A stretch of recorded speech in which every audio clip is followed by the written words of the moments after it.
The driver's horn blasted through the frigid air, through the fragile layer of glass that was all that separated her from the tonnage bearing down on her.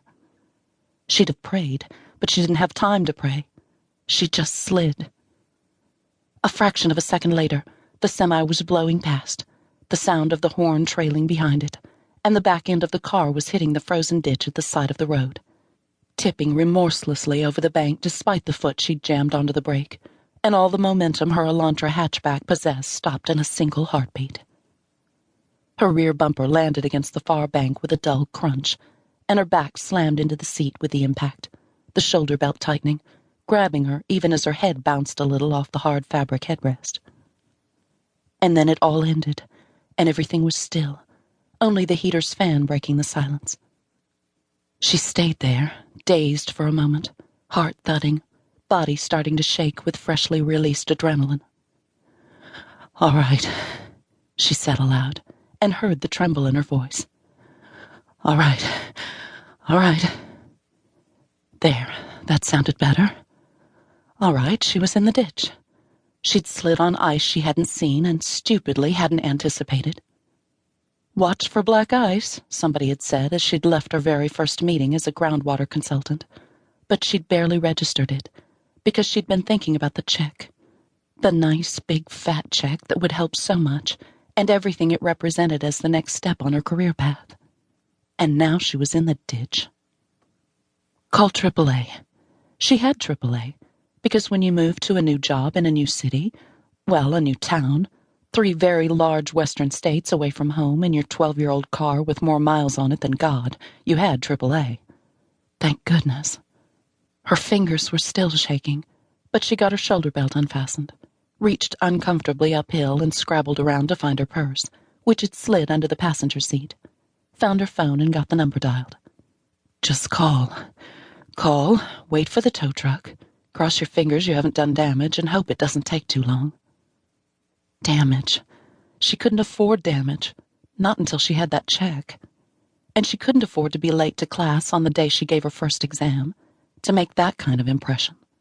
But both things were looking like real possibilities. She was on hold. Of course she was on hold.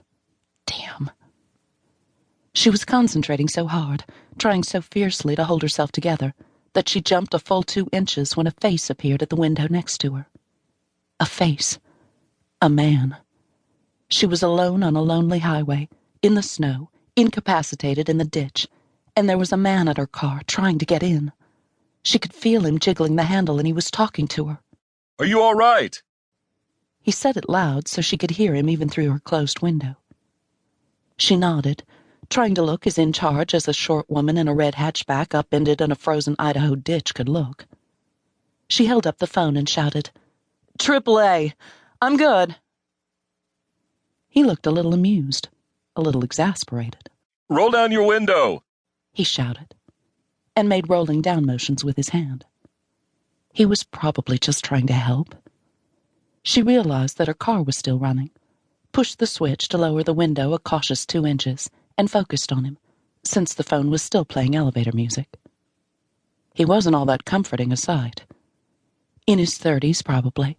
Scruffy, dressed in a blue sweatshirt printed with Paradise Pumas that had seen better days, and a black baseball cap with CAT in big white letters. Not the animal, the equipment company, she knew that much.